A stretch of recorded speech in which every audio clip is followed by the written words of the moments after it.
Hi everyone and welcome back. Today I'm going to teach you an alternative backbending sequence that you could do instead of Urdhva Dhanurasana in your Ashtanga yoga practice if that posture is not working for you for any particular reason. Some of the reasons you might want to modify this posture or completely exchange it for some of the other backbends might be if you've had a wrist injury and you can't push against the floor with your hands. Same if you've had a shoulder injury and you're struggling to bear weight on your shoulders.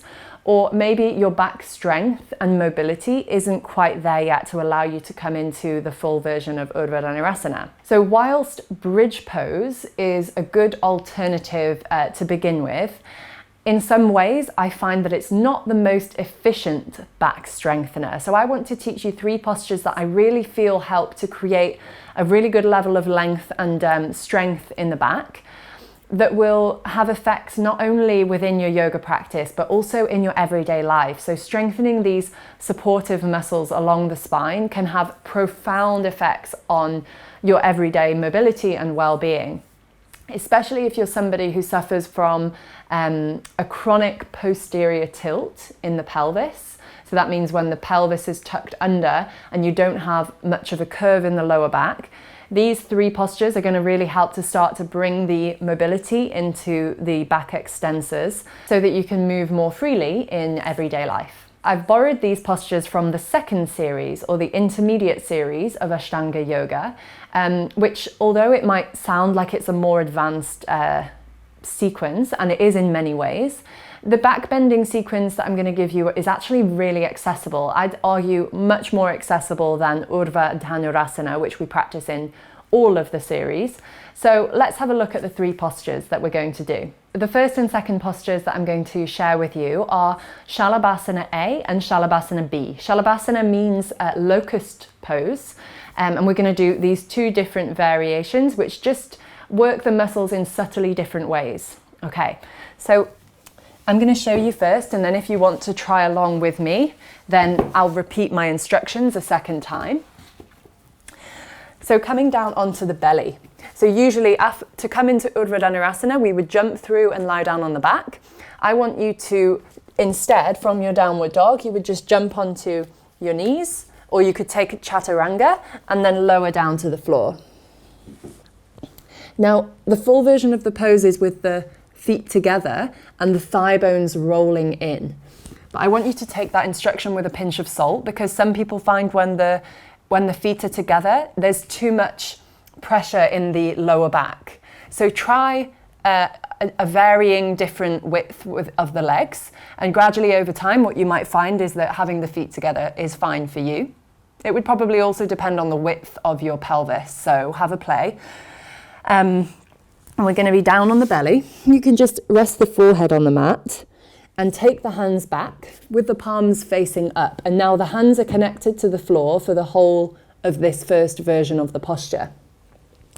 So for Shalabhasana A, what we're going to do is lift the chest, and the first mistake I want to say that most of us will make when we first try it is to try and lift up really high. So what we're going to do is this, and immediately what we think the goal of the posture is to kind of bend in half and lift the chest really high and the legs really high. Actually, the goal of the pose is just to create length along the spine. Gradually, as the strength of your extensor muscles in the back increase, you will probably get more of a back bend, but that's not the aim. The aim is just to create length and strength. So we begin like so. Try to keep the back of the neck long. So again, the idea is not to lift the chin, it's to keep the back of the neck long. And so first begin with the chest, hands stay glued to the floor.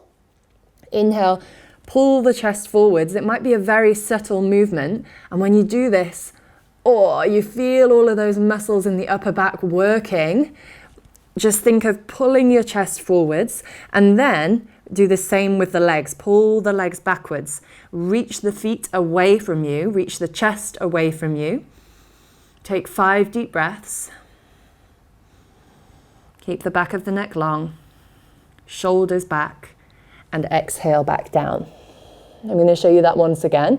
The other thing that is a really good cue to have when you're doing this pose, is to keep the navel lifted. So imagine you're just pulling your belly button off the floor. That's going to create some stability in the lower back, because you're kind of anchoring the pelvis down to prevent you from overextending in the back. So it's the same with all back bends. Keep a level of engagement in the lower belly, and that will help you to stay strong and supported in the lower back. Okay, so again, back of the neck long, navel slightly lifting off the floor, and then reach the chest forwards, shoulders back, hands stay on the floor, and then reach the feet away. 1, reaching long. 2, 3, 4, and 5. It feels very therapeutic, and this posture, or a variation of this pose, is often given by physiotherapists or other physical therapists to those of us who need more strength in the back. So people, like I mentioned, if you have a posterior pelvic tilt that's causing you a lot of pain and discomfort, practicing back bends like this on the floor is almost always part of a treatment program for something like that. So this was Shalabhasana A. So taking 5 deep breaths and really just feeling the length along the spine, firing up those muscles along the back, and then exhaling to relax. So that would be your round 1 of Urdhva Dhanurasana. For round 2, we're going to switch the hand position. So this is Shalabhasana B. It's almost identical, except the hands are kind of going to come further down. So again, we'll come onto the belly. Let's just pretend we've finished version A. All the same cues apply, but we're going to bring the hands down beside the waist. So not under the shoulders, not as if you were doing cobra, but take them further back, shoulders rolled back and down. And this time, inhaling to lengthen the chest forwards and lift the legs, reaching away, reaching long. And this time with the hands on the mat, you can actually use a little bit of leverage by pulling your hands backwards and pulling your chest forwards. So we're again just creating more traction along the spine. Keep the back of the neck long. 3, 4, 5. Oh, it feels just therapeutic is the word. It really just feels like you're creating strength and support in the back. And again, there's no need to aim really high with this posture. With most things in life, we're aiming high. With this posture, we're just aiming long. We're looking for a length in the spine rather than loads of height. Let's do that one more time. And if you wanted to practice along with me, you can. So Shalabhasana B, the hands come beside the waist, the shoulders stay back. Inhale, lift up, reach long, so chest reaching forwards, feet reaching back away from you, belly button drawn away from the mat, and the back of the neck long.